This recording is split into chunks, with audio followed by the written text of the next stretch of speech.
안녕하세요. 미술로 보는 세상입니다. 오늘 나눠볼 주제는요. 박서보 화백입니다. 프리즈 런던이 있던 기간에 10월 14일에 박 화백의 임종을 전 세계적인 갤러리에서 보도를 했는데요. 그 기간에 런던에 계셨죠? 네, 저는 사실 그 프리즈 런던에 참석하고자 간 거는 아니었는데 우연찮게 방문을 할 수 있는 기회가 생겼어요. 굉장히 좋은 경험이었어요. 생각지도 못하게. 어떤 게 좀 좋으셨어요? 일단 레젠트 파크라는 곳에서 열렸는데요. 그 공간이 주는 공원의 어마어마함, 그 안에서 또 프리즈 런던이라는 행사가 개최되어지는 것에 굉장히 놀랐고요. 또 제가 놀랐던 거는 한국 갤러리들이 많이 참석을 했더라고요. 마치 이건 한국전 뭐 스페셜이 있나라고 생각할 정도로 갤러리들이 많이 참여했고, 그거에 이상으로 또 외국 갤러리인데 한국인 작가들도 많이 출품을 했더라고요. 그 정도로 세계적으로 한국에서 갤러리들이 아주 많은 활약을 하고 있는데, 또 저는 한국에서 박화백의 임종 소식을 전 세계가 영어로 쓰는 애도의 글을 SNS에 올리는 거 보고 깜짝 놀랐어요. 아, 이 정도인가? 그래서 박서보 화백에 대해서 알아봐야겠다. 한국 단색화의 거장이라고 불리지만 단색화가 뭔지도 저 잘 모르겠고요. 루이비통만 알아요. 네. 루이비통에서 카피슌백이라고 세계 6인 작가를 뽑았는데 그 중에 한 분으로 뽑힌 화가가 박서보 화백이고, 그 분의 그림이 이렇게 사진에서 보시다시피 백에 올려졌죠. 요새 굉장히 저런 작품, 저런 콜라보레이션이 많죠. 최근에는 전 디올 성수에서 열렸던 그 전시도 갔는데, 거기에도 디올 백에 레이디 백에 다양한 세계적으로 유명한 작가들이 참여를 해서 각자의 스타일로 이 백을 꾸미는 그런 일들이 많더라고요. 명품 브랜드들이 아트와 콜라보레이션을 해서 굉장히 홍보에 힘을 쏟는 그런 것들을 많이 찾아볼 수가 있는 것 같아요.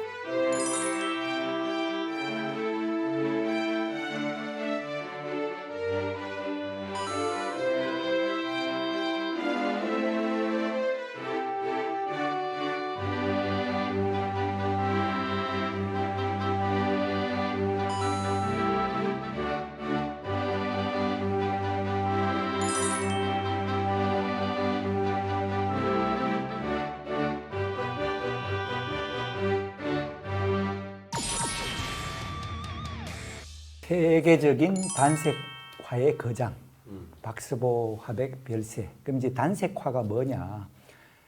영어로는 모노크롬이라고, 모노크롬 헤어라고 하는데요. 작품에서 보다시피 어떻게 일종의 극도의 추상화입니다.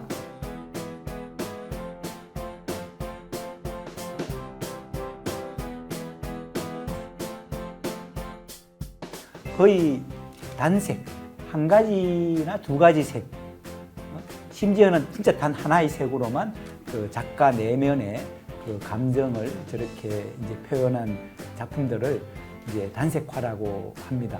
박서보 화가의 경우에는 이 단색화를 시작하게 된 계기가 좀 자기 아들이 이렇게 공책에 원고지였나요? 하여튼 원고지에 성긋기 하는 작업을 보다가 저걸 갖다가 내가 작품 회화의 기법으로 사용하면은 재밌겠는데 해가지고 이 붓질을 두껍게 한 다음에 안료가 마르기 전에 이렇게 긁어내서 이렇게 좀 입체감이 있잖아요. 그림을 보면은 이후에는 한지는 아시다시피 그 흡수성, 침투성도 있잖아요. 그러니까 한지에다가 같은 기법으로 작업을 함으로 인해 가지고 세계적인 호평을 받게 된 계기가 된 거죠. 그래서 박서보 화백이 자기만의 세계 작품을 그 묘사하다 할 때 한자의 묘 있잖아요. 그걸 사용해서 자기 작품의 시리즈를 묘법 시리즈 이렇게 이제 또 붙이게 됐습니다.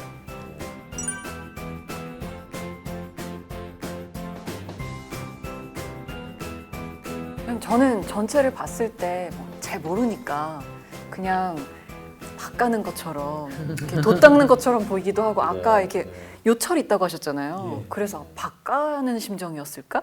긁어낸다고 하셔가지고 네. 저는 그린 건 줄 알았어요. 이렇게 계속 반복적으로. 밀어내고 긁어내고 네. 했다고 알고 있습니다. 그래서 저런 류의 비슷한 미니멀리즘이라고는 분류되지 않지만 그 생면해화라고 분류되는 그 미국의 유명한 마크 로스코 화가의 생면해화 있잖아요.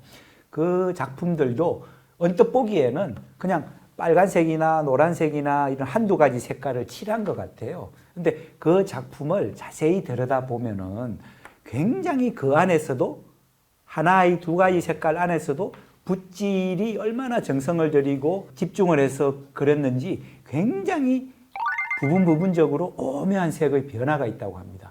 그래서 마크 로스코의 특징 중에 하나는 내 그림은 45cm 거리에서 응시를 해라 이렇게 얘기했거든요. 근데 실제로 마크 로스코의 그림을 이렇게 가만히 응시하다가 거의 작품 앞에서 우는 사람이 그렇게 많다고 해요.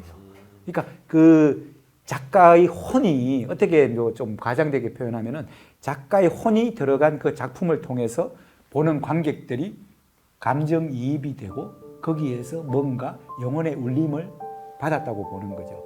그래서 단색화, 우리나라의 그 박서보 화가라든가 정창섭 화가의 단색화도 역시 가만히 응시하면은 뭔가 색다른 느낌을 줍니다.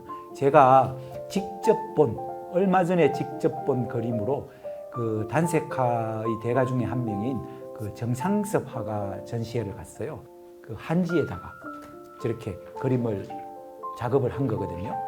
한지의 특성이 잘 살아나 있고 그리고 입체적이잖아요. 한지의 특성 때문에 저렇게 한지가 일어나고 썰리고 하면서 입체적으로 표현이 됐거든요. 그래서 저 작품 역시 저도 처음에는 멀리서 봤을 때는 마크 로스코의 생면해화 같은 느낌을 받다가 가까이 가서 이렇게 응시를 하고 좀 떨어져서 보면서 이렇게 계속 좀 오래 쳐다보니까 뭔가 살짝 오묘한 기분에 빠지는 느낌이 들었습니다. 그게 단색화의 매력이 아닌가 그런 생각이 듭니다. 근데 저는 또 여기서 또 굉장히 좀 이렇게 관심 있게 보는 것이 이 박서보 화백의 이제 선 긋는 이 행위 이런 것들에 좀 그 집중을 해서 좀 보고 싶습니다. 그래서 이것이 지속적으로 계속 반복이 되는 거죠. 어떻게 보면은 이 개인적인 이 그 작가 입장에서는 수행하듯이 결국에는 영원 불멸의 어느 정점까지 갈 수 있다는 결국에는 이제 그런 목표점이 있는 거겠죠. 그래서 추상기계라는 이론이 있습니다. 영어로 이제 abstract machine이라고 하는데 이것은 어떻게 보면은 그 눈에는 실질적으로 존재는 하진 않지만 지속적으로 뭔가를 생산해내는 그런 메커니즘이죠. 박서보 화백의 이제 이 선을 긋는 이 행위 그리고 이게 계속 수십 년간 되면서 굉장히 비슷한 비슷한 간격의 선을 긋지 않습니까?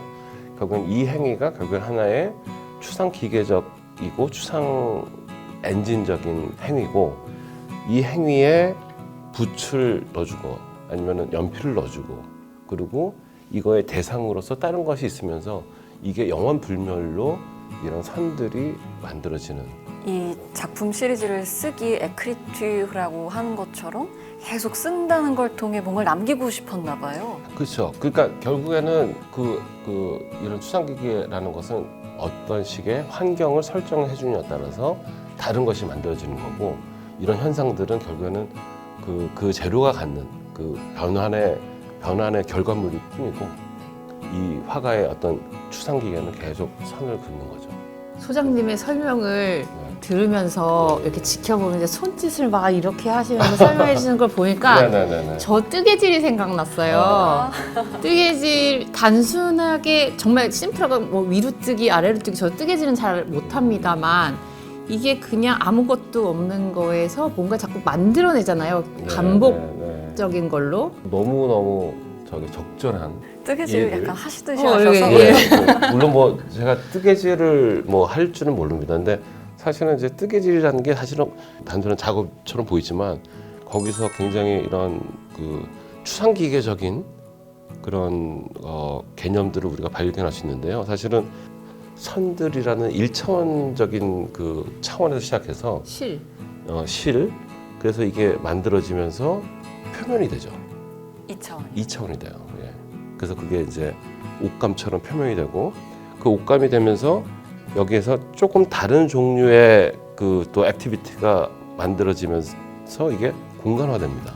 그래서 그 공간을 만들어 가는 것은 몸이죠. 몸, 바디입니다. 근데 되게 재밌는 것이 이것이 우리가 이제 뭐 실과 뭐 이제 뭐 천과 이 스케일로만 보면은 단순히 그냥 재밌는 옷짜기 작업인데 이게 스케일이 건축 스케일, 공간 스케일, 도시 스케일로 된다 그러면은 이거는 어마어마한 사실은 건축 작업과 도시를 만드는 작업이 될 수도 있는 거고요.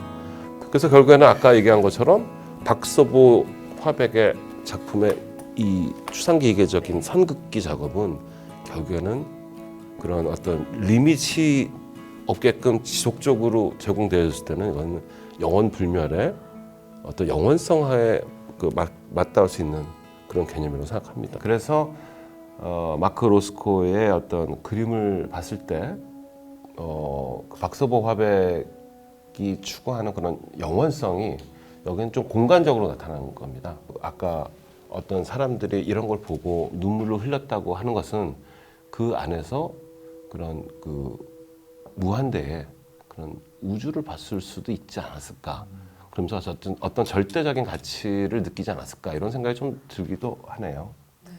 저는 아직 마크 로스코 앞에서 눈물이 나진 않는데요. 그래도 이제 박서보 화백의 그림을 보니까 이게 아주 평면적이지 않잖아요. 약간 3차원적인 이게 어쩌면 인간의 삶, 영혼을 가리켜서 그렇게나 세계인들이 환호를 하나 이런 생각을 하는데 또 떠오르는 그림이 이건용 화백의 바디스케이프였거든요. 저는 그 하트 모양의 선만 보고는 감동을 처음에 못 받았어요. 근데 그 그리는 과정을 영상으로 봤는데 몸을 전체를 이용해서 그 그리는 걸 보고 너무 이렇게 인간 자체를 지향한다는 느낌이 들었거든요. 그것도 설명해 주신 그 과정과 그것도 굉장히 그 유사한 형태의 그 이런 그 뭐 추상 엔진적, 추상 기계적인 메커니즘이라고 봅니다. 그래서 화백의 팔 길이와 키와 그리고 그게 더 작게 그리면은 작게 그리는 것도 몸의 스케일이니까 결국에는 아까 얘기했던 뜨개질 개념이 됐건 뭐 박서보 화백이 그 선을 긋는 그런 모든 액티비티가 굉장히 서로 연결돼 있다고 봅니다. 박서보님이 운명하신 후에 인스타그램을 팔로우를 했어요. 그러면서 이제 조금 어떤 분이셨나 조금 더 자세히 알고 싶어서 봤는데 꽤 소통을 많이 하셨더라고요. SNS에 적는 그 자체도 이 에클뚜이라는 그 시리즈의 연장선상 같았어요. 저도 잘 모르다가 SNS 팔로우를 하다가 왜 글이 안 올라오지? 고민했는데 그때 인종을 앞두고 계셨던 거였더라고요. 그 단색화 이게 우리나라에서 이제 박서보 화백이 거의 1세대 단색화라고 보고요. 아까 제가 말씀드린 정창섭 화가도 뭐 1세대 단색화로 여겨지는데요. 단색화가 주목을 크게 받았던 때가 한 80년대 정도라고 보면 되거든요. 80년대 그러면은 또 운동권의 시대이지 않겠습니까? 그때 뭐 한참 민중예술이라든가 뭐 이렇게 실천 뭐 문학이라든가 이렇게 이제 그 하는 사람들이 많은 관계였기 때문에 이 단색화를 의도적으로 정치성을 벗어나려고 하는 어떤 현실을 피하는 미술이 아닌가 하는 그런 좀 비판이 있었습니다. 근데 이제 단색화의 어떤 흐름이 끊기지 않고 이렇게 쭉 이어오면서 루비똥이라는 저런 세계 최고의 패션 회사에서 채용할 정도라는 것은 어떤 철학과 깊이를 계속 이어왔고 그것이 한지라는 어떤 또 우리 어떤 재료의 물성과 연결이 돼 가지고 한국 고유의 단색화의 어떤 경지까지 도달한 결과이지 않을까. 저는 그렇게 생각하기 때문에 뭐 당시에 비판받았던 거는 비판받았던 대로 또 우리가 알아야 되고 또 지금 와서 인정받는 거는 인정받는 것대로 이해하게 되면은 우리가 조금 더 미술과 생활을 더 잘 이해할 수 있을 것 같습니다. 박서보 화백이 폐암 말기로 이제 진단을 받고 나서 정말 임종 직전에 나는 캔버스에 한 줄이라도 더 긋고 싶다라고 얘기를 했다잖아요. 정말 한국 단색화라는 것을 하나의 흐름으로 만들고 전 세계도 흥분하게 만들고 또 후기의 화가들도 계속 나오게 해서 우리는 계속 영원성으로 향해 나아가고 그 인간을 가리키고 있는 것 같아요. 네, 오늘 박서보 화백 한국 단색화 이야기 나눠봤습니다. 저희는 다음에 다른 주제로 인사드리겠습니다. 고맙습니다.